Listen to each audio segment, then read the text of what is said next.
अव्यय शब्दों में किसी प्रकार का परिवर्तन नहीं होता, अर्थात न वेति इति अव्यय, ये अविकारी अपरिवर्तनशील होता है। ठीक है, आगे पढ़ते हैं। आज संस्कृत में अव्यय पढ़ेंगे। अव्यय किसे कहते हैं?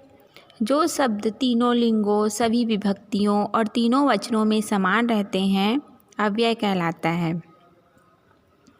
अव्यय शब्द अविकारी होता है। अव्यय शब्दों का रूप परिवर्तन नहीं होता, वे प्रत्येक स्थिति में एक समान रहते हैं। जैसे कि कुत्र मतलब कहाँ, सर्वत्र मतलब सभी जगह। इस प्रकार से विभिन्न प्रकार के शब्द हैं जो परिवर्तन नहीं होता, वह स्थायी होता है। अव्यय निम्नलिखित होते हैं: क्रिया विशेषण, समुच्चय बोधक, संबंध बोधक, विस्मयादि बोधक। अब क्रिया विशेषण के अंतर्गत देखिए, इसमें होता है कालवाचक अव्यय, स्थानवाचक, रीतिवाचक, परिमाणवाचक और प्रश्नवाचक। ठीक है, इस प्रकार इसका प्रकार है। उसके बाद फिर इसमें पहला जो दिया हुआ है आपका क्रिया अव्यय। क्रिया विशेषण के अंतर्गत देखना, पहला कालवाचक अव्यय एवं उनके विभिन्न अर्थ है। तो अव्यय देखना, यदा मतलब होता है जब, कदा मतलब कब, इदानी मतलब इस समय, संप्रति मतलब इन दिनों में, है यानी बीता हुआ कल, ऐसा मतलब इस साल, सायं मतलब संध्या में या शाम को, शीघ्रम मतलब जल्द ही।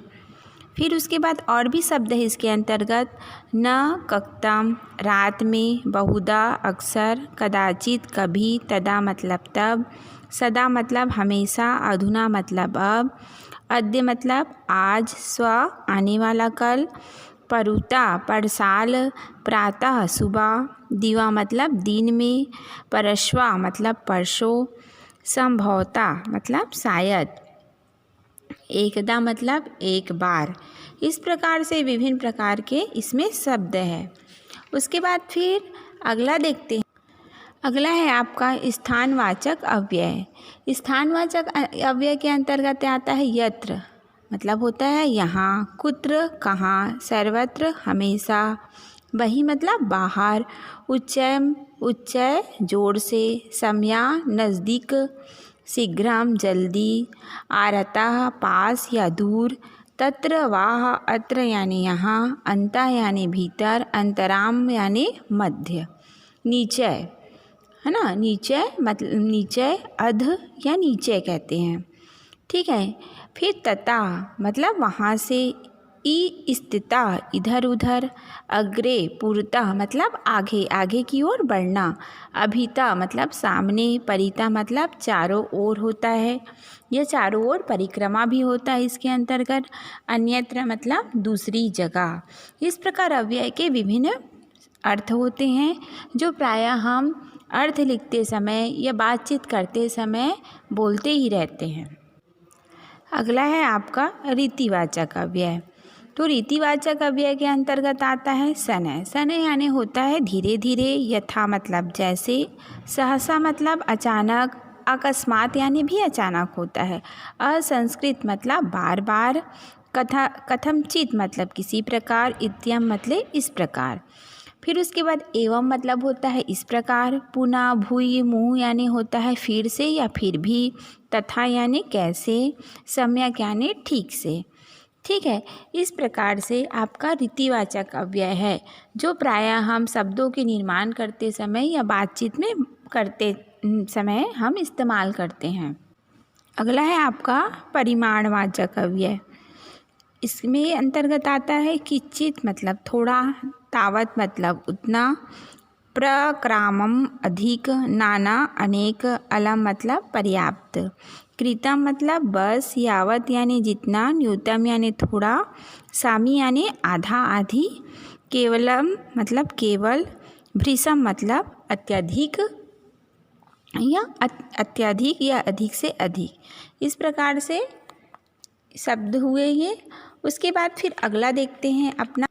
अगला आपका है प्रश्नवाचक। कदा यानी होता है कब, किमर्थम यानी किस लिए, कुतः यानी कहाँ से, किम मतलब क्या, अध किम हाँ तो क्या, क्व कुत्र मतलब कहाँ, कथम यानी क्यों।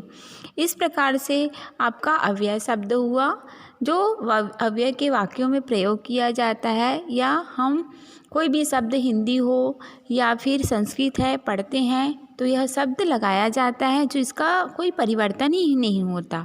इस प्रकार यह अव्यय हुआ। और उसके बाद फिर अगला इसके दूसरा नंबर पे आपका दिया हुआ है, आगे उसको समझते हैं। अगला दूसरा आता है आपका समुच्चय बोधक अव्यय। ठीक है, तो इसके अंतर्गत है अव्यय में च यानी होता है तथा और। जब दो से तीन अधिक संख्या में किसी चीज़ को बताना रहता है तो हम और शब्द या तथा शब्द का प्रयोग करते हैं। वा यानी होता है या। ठीक है, अपि यानी भी या फिर भी कहते हैं। यदि, चेत यानी होता है अगर या अगर किसी प्रकार से। परम यानी परंतु लेकिन। तथापि यानी फिर भी। ही, यता यानी क्योंकि। यत यानी कि। अतः यानी किस लिए। तदा, तू मतलब होता है तो। यद्यपि यानी हालांकि। अपितु यानी बल्कि। किवाम यानी होता है अथवा। इस प्रकार से समुच्चय बोधक अव्यय के अंतर्गत का शब्द है। उसके बाद फिर हम अगला तीसरा देखते हैं। आपका तीसरा में दिया हुआ है संबंध बोधक अव्यय। तो संबंध बोधक अव्यय के अंतर्गत है यावत, इसका मतलब है जब तक, तावत यानी तब तक, पर्यंतम यानी पर्यंत या तक, यथा जैसे तैसे, प्रयुक्तः उल्टे, समानातः चारों ओर, अनंतरा मतलब होता है बिना, युगपतः यानी एक साथ। इस प्रकार से संबंध बोधक अव्यय के अंतर्गत का शब्द है। उसके बाद फिर आपका फिर अगले नंबर पे दिया हुआ है। अगला चौथा आपका विस्मयादि बोधक, जो शब्द विस्मय, निराशा, घृणा, आदर, सुख, दुख, हर्ष, विवाद आदि भावों को व्यक्त करता है वह कहलाता है विस्मयादि बोधक।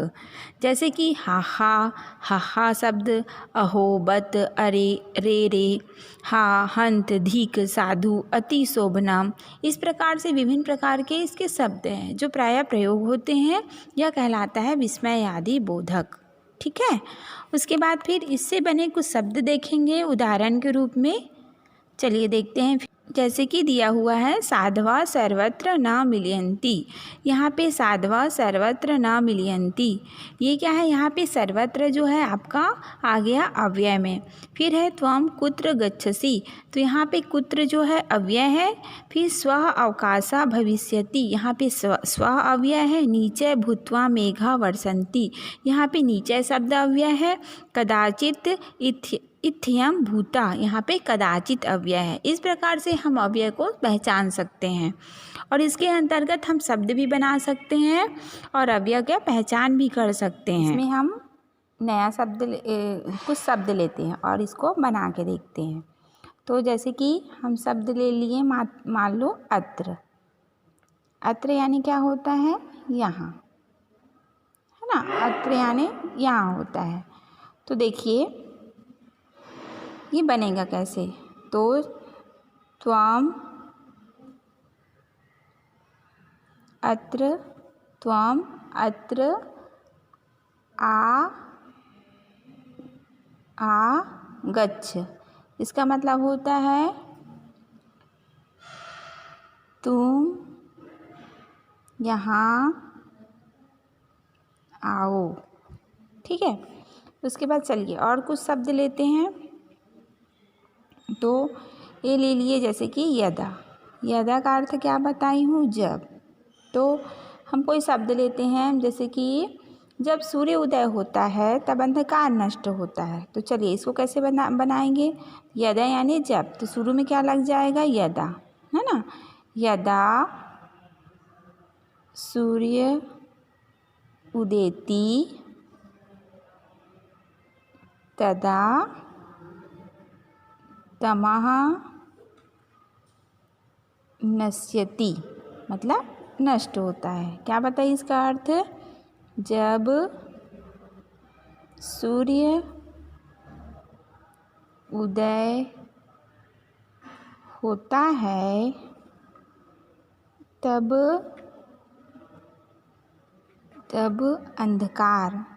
अंधकार नष्ट होता है।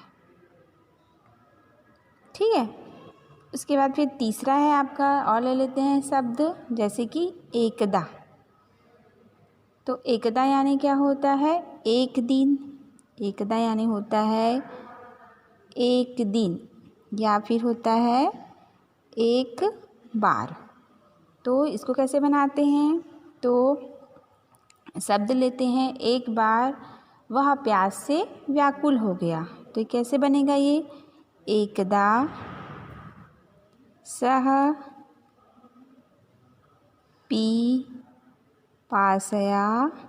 पिपासया व्याकुला अभवत्।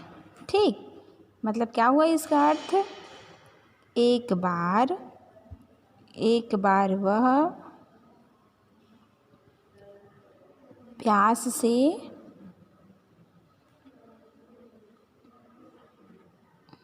व्याकुल हो गया। प्यास से व्याकुल हो गया। ठीक है, उसके बाद चलिए और एक कोई शब्द लेते हैं, जैसे कि सबसे छोटा शब्द लेते हैं सर्वदा। सर्वदा यानी क्या होता है? हमेशा। इसका अर्थ बदलता ही नहीं है, हमेशा। तो गोपाल हमेशा सत्य बोलता है। चलिए इसको पहले हिंदी में लिख लेते हैं। गोपाल हमेशा सत्य बोलता है। गोपाल हमेशा सत्य बोलता है। तो गोपाल हमेशा सत्य बोलता है, तो ये कैसे बनेगा देखना। तो ये आपका बन जाएगा सदा, है ना। सदा, सर्वदा का मतलब होता है सदा। तो इसको सर्वदा को शुरू में ना लेके हम लोग क्या लेंगे? गोपाल को पहले लेते हैं। तो ये हो जाएगा गोपालः। गोपालः हमेशा मतलब सर्वदा। सर्वदा